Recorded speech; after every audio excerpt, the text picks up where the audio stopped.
অযোধ্যার সগররাজের পুত্ররা অশ্বমেধের ঘোড়াটির সন্ধান পেলেন মহর্ষি কপিলের নির্জন সাধন ক্ষেত্রে, যেখানে মহামুনি গভীর ধ্যানে মগ্ন। এই চুরি কপিল দেবের মনে করে রাজপুত্ররা তাঁর দেহে আঘাত করে বসলেন।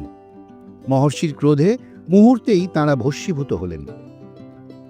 1801 খ্রিস্টাব্দে লর্ড ওয়েলেসলি এসে দেখলেন ওই বছরেই 23টি শিশু সন্তান বিসর্জনের ঘটনা ঘটেছে। 1833 ও 1864 খ্রিস্টাব্দের সাইক্লোন সাগরদ্বীপকে তছনছ করে দেয়। শুধুমাত্র 1864 ঝড়ে 5000 জনের মৃত্যু। সুন্দরবনের দ্বীপগুলোর মধ্যে সাগরদ্বীপ অন্যতম। প্রায় সব দ্বীপগুলোই তো সমুদ্র বা সাগর সংলগ্ন, কিন্তু এই একটা দ্বীপের নাম কেন সাগরদ্বীপ হলো? জানেন কি, প্রাচীনকালে সাগরদ্বীপের নাম কি ছিল? কেন এই সাগরদ্বীপ গুরুত্বপূর্ণ? গঙ্গাসাগর মেলা হয় বলে? না, শুধু গঙ্গাসাগর মেলার জন্য সাগরদ্বীপ গুরুত্বপূর্ণ নয়। কত প্রাচীন এই জায়গা! ভিডিওটি স্কিপ না করে মন দিয়ে পুরোটা শুনলে বুঝতে পারবেন আছে অনেক অজানা কথা। আর সেই সব কথা জানাতে আমি সায়ন আর পিনাকি চলে এসেছি হিস্ট্রি ভিডিওর আরেকটি নতুন ব্লগ নিয়ে আপনাদের জন্য। আশা করি আপনারা সবাই ভালো আছেন। সুন্দরবন গড়ে উঠেছে প্রায় 104টি দ্বীপের সমন্বয়। এর মধ্যে মানুষের বসবাসের উপযুক্ত দ্বীপের সংখ্যা 54। সাগরদ্বীপ দক্ষিণ 24 পরগনা জেলার অন্তর্গত। হুগলি নদীর মোহনায় সাগরের সঙ্গমে দ্বীপটির অবস্থান। বহু আগে এটি মূল ভূখণ্ডের সঙ্গে যুক্ত ছিল। ক্রমে তা বিচ্ছিন্ন হয়, কিন্তু ঠিক কবে বিচ্ছিন্ন হয় তার কোনো সুনির্দিষ্ট প্রমাণ নেই। বাল্মীকি রামায়ণে এই জায়গাকে রসাতল বলে উল্লেখ করেছেন। রামায়ণ মহাভারতের যুগেও যে এর অস্তিত্ব ছিল তা তাদের এই ধারণা থেকে স্পষ্ট। সুতরাং অঞ্চলটি যে খুব প্রাচীন তা মানতেই হয়। এই প্রাচীনত্ব ঠিক কতদিনের সে প্রসঙ্গে ফিরে গেলে এ পর্যন্ত প্রাপ্ত তথ্য অনুযায়ী কালের বিচারে তা খ্রিস্টপূর্ব 4th শতকেরও বেশি। প্রাচীন গ্রিসের ভূপর্যটক ও ভূগোলবিদ মেগাস্থিনিস 288 খ্রিস্টপূর্বে ভারতে এসেছিলেন। মেগাস্থিনিসের বিবরণের তথ্য অনুযায়ী এই অঞ্চল গঙ্গারিরিদের ছিল। বহু বছর তাঁরা এখানেই রাজত্ব করেছিলেন। সাগরদ্বীপ তাদের একটি অন্যতম প্রধান কেন্দ্র ছিল। অনেক গবেষক সাগরদ্বীপকে গঙ্গারিরির রাজধানীও বলেছেন। গবেষক দেবেশ দাস তাঁর বঙ্গ সংস্কৃতির সীমানায় এই অঞ্চলকে প্রাসী ও গঙ্গারিরির আধিপত্য বা রাজ্য বলে দাবি করেন। খ্রিস্টপূর্ব 4th শতকে আরেক ভূগোলবিদ টলেমির রচনাতেও উল্লেখ করা হয়েছে এই জায়গার।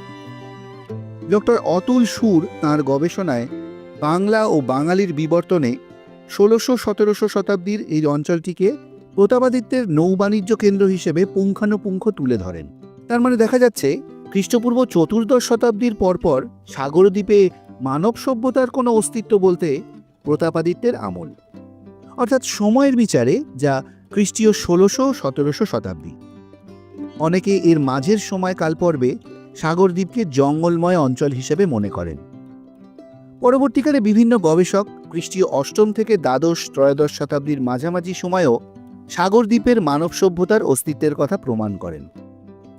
সংশ্লিষ্ট অঞ্চলের মন্দিরতলা, ধবলাট, বিশালাক্ষীপুরের কাছাকাছি অঞ্চলে এমন বহু প্রত্ন সামগ্রীর সন্ধান পাওয়া গেছে যেগুলি পরীক্ষা করে দেখা গেছে তা পাল ও সেন যুগের, যা সময়ের নিরিখে খ্রিস্টীয় 8ম থেকে দ্বাদশ-ত্রয়োদশ শতাব্দী। সাগরদ্বীপের দক্ষিণাংশে গঙ্গা যেখানে সাগরের সঙ্গে মিলেছে সেই স্থানটি গঙ্গাসাগর নামে খ্যাত। সমুদ্র সৈকতের মাঝখানে মহর্ষি কপিলের মন্দির। হিন্দুদের কাছে গঙ্গাসাগর একটি মহাতীর্থ। সাগর তীরের সার কথা মকর সংক্রান্তিতে সাগর সঙ্গমে পুণ্য স্নান। তাই যুগ যুগ ধরে সাধুসন্ত ও মোক্ষকামী মানুষের এত ভিড়। ইতিহাসের পাতাতেই নয়, মৎস্য, বায়ু এবং পদ্মপুরাণ শাস্ত্রেও সাগরতীর্থ সম্পর্কে নানা কথা আছে। কালিদাসের রঘুবংশ এবং মধ্যযুগের কয়েকটি মঙ্গল কাব্যেও ছড়িয়ে আছে গঙ্গাসাগর প্রসঙ্গ। মহাভারতের বন পর্বে দেখা যায় স্বয়ং যুধিষ্ঠির সাগর সঙ্গমে এসেছিলেন। গঙ্গাসাগর নিয়ে প্রচলিত আছে এক পুরা কাহিনী। অযোধ্যার সূর্যবংশের পরাক্রান্ত রাজা সগর 99 অশ্বমেধ যজ্ঞ শেষ করে ব্যস্ত হয়ে উঠলেন 100তম যজ্ঞে। এই যজ্ঞ সম্পূর্ণ করতে পারলে তিনি স্বর্গরাজ ইন্দ্রের সমপর্যায়ে উন্নীত হবেন। ইন্দ্র স্বর্গরাজ্যের শততম যজ্ঞ পণ্ড করতে যজ্ঞের ঘোড়াটি অপহরণ করে লুকিয়ে রাখলেন। সগরের 60,000 পুত্র বহু অন্বেষণের পর যজ্ঞাস্যের সন্ধান পেলেন মহর্ষি কপিলের নির্জন সাধন ক্ষেত্রে, যেখানে মহামুনি গভীর ধ্যানে মগ্ন। এই চৌর্যকর্মটি কপিলদেবের মনে করে রাজপুত্ররা তাঁর দেহে আঘাত করে বসলেন। ঘটনার এই আকস্মিকতায় মহর্ষির কোপানলে পড়ে মুহূর্তেই তাঁরা ভস্মীভূত হলেন। তারপর সগররাজের পৌত্র ভগীরথ কঠোর তপস্যায় গঙ্গাকে মর্তে নিয়ে এলেন। তাঁর পুণ্য সলিলের স্পর্শে পাপমুক্ত হলেন সগর নন্দনরা। সাগরের সঙ্গমস্থল পরিণত হল তীর্থক্ষেত্র গঙ্গাসাগরে। এখানে একটা কথা বলা দরকার। ইতিহাসবিদ গবেষকদের মতে সগর রাজে যে 60,000 পুত্রের কথা বলা হয়েছে তারা আসলে ওনার নিজের পুত্র সহ প্রজা ও সৈন্য সামন্ত, কারণ পুরাকালে রাজ্যের প্রজারা ছিল রাজার পুত্র সম। গঙ্গাসাগরে একদিন প্রতিষ্ঠিত হল কপিল মুনির আশ্রম। খ্রিস্টীয় 437 অব্দে ওখানে একটি প্রাচীন মন্দিরের অস্তিত্বের কথা জানা যায়, কিন্তু নদীর পথ পরিবর্তনের ফলে সেই মন্দির সমুদ্রগর্ভে বিলীন হয়ে যায়। এরপরেও দুবার মন্দির নির্মিত হয়েছে, কিন্তু সমুদ্র গ্রাসে কোনোটাই স্থায়ী হয়নি। বর্তমান মন্দিরটি আদি মন্দির স্থল থেকে প্রায় 2 কিলোমিটার দূরে অবস্থিত। এককালে সাগরদ্বীপ ছিল 170 বর্গমাইলের এক সমৃদ্ধ জনপদ। 1688 খ্রিস্টাব্দে সামুদ্রিক ঝড় এবং জলোচ্ছ্বাসে সাগরদ্বীপের প্রায় 2 লক্ষ মানুষ সমুদ্রের টানে ভেসে যায়। সেই থেকে দ্বীপটি বহুকাল জনহীন এবং শ্রীহীন হয়ে পড়েছিল। সপ্তদশ শতাব্দীতে বিদেশি বণিক এবং ইংরেজরা সাগরদ্বীপকে পরিত্যক্ত অবস্থায় আবিষ্কার করেন। হবসন জবসন অভিধানে এই দ্বীপের উল্লেখ আছে। জেমস প্রাইস নামে এক ইংরেজের লেখায় দেখা যায় সাগরদ্বীপের নাম গঙ্গাসাগর। 1683 খ্রিস্টাব্দে হেজেস এখানে একটি হিন্দু মন্দির দেখতে পান। এখানকার রাজা নাকি বছরে 2 লাখ টাকা তীর্থকর আদায় করতেন। পরে লুইলিয়ান নামে আরেক সাহেব সাগরদ্বীপে 2 সাধুকে দেখেছিলেন। 1727 খ্রিস্টাব্দে আলেকজান্ডার হ্যামিল্টনের বিবরণ থেকে জানা যায় সাগরদ্বীপ হিন্দুদের কাছে খুবই পবিত্র তীর্থস্থান। প্রতি বছর শীতে বহু সাধু ও তীর্থযাত্রী এখানে স্নান করতেন এবং পুজো দিতেন। গঙ্গাসাগরকে নিয়ে প্রচলিত আছে এক বিখ্যাত প্রবচন, সব তীর্থ বারবার, গঙ্গাসাগর একবার।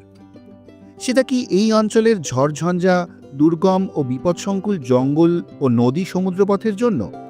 তা বোধহয় নয়। কথাটার যথার্থ ব্যাখ্যা মেলে খনার বচনে।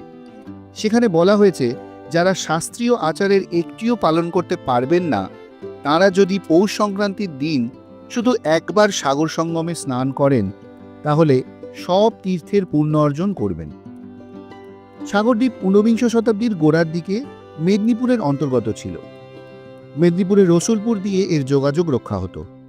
মেদিনীপুরের মানুষদের সঙ্গে দ্বীপটির আর্থসামাজিক এক যোগাযোগ তৈরি হয়। বনজ সম্পদকে কাজে লাগিয়ে জীবন ধারণের জন্য সেখানকার মানুষরা দ্বীপটিকে ব্যবহার করতে থাকে। প্রয়োজনে কেউ কেউ ব্যবসাও শুরু করে। ভৌগোলিক কারণে দেখা যায় দ্বীপটি মেদিনীপুর থেকে 24 পরগনার অনেক কাছে। দূরত্বের কারণে মেদিনীপুর থেকে এর প্রশাসনিক কাজকর্ম পরিচালনার অসুবিধের কথা মাথায় রেখে ব্রিটিশ সরকার 18 ফেব্রুয়ারি 1802 সালে একে 24 পরগনার আওতায় নিয়ে আসে।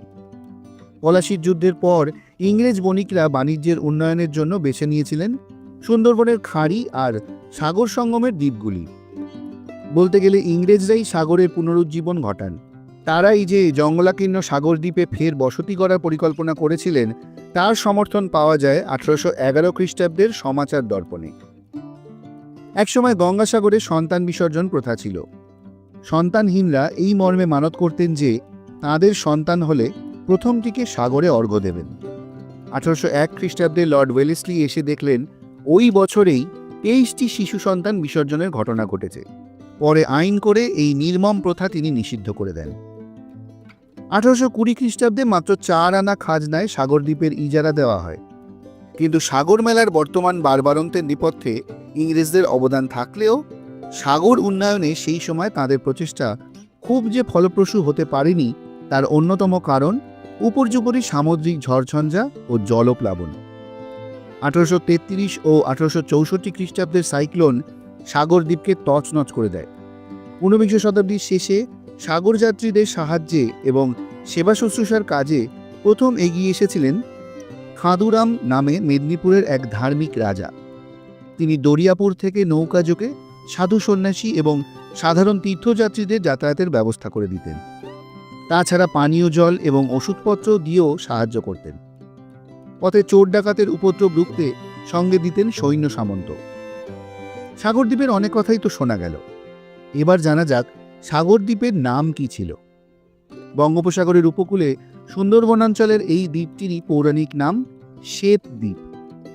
পৌরাণিক দিক থেকে সাগরদ্বীপের মাহাত্ম্য আজ সকলের কাছে বেশি প্রচারিত হলেও এই দ্বীপের ঐতিহাসিক গুরুত্ব কখনো কম হয়ে যায় না। আমাদের আজকের ব্লগটি আপনাদের কেমন লাগলো কমেন্ট করে জানাবেন। যদি ভালো লাগে একটা লাইক করে দেবেন, আর আমাদের চ্যানেল হিস্ট্রি এভিনিউকে অবশ্যই সাবস্ক্রাইব করে পাশে থাকা বেল আইকনটি প্রেস করে দেবেন। আর হ্যাঁ, আমাদের এই ব্লগগুলো বেশি করে শেয়ার করবেন, যাতে এরকম ধরনের ইতিহাস আমরা আপনাদের সামনে আরও বেশি করে নিয়ে আসতে পারি। দেখা হচ্ছে খুব শীঘ্রই পরবর্তী ব্লগে, নতুন কোনো জায়গায় নতুন কোনো ইতিহাসের খোঁজে। সবাই ভালো থাকবেন, সুস্থ থাকবেন। নমস্কার।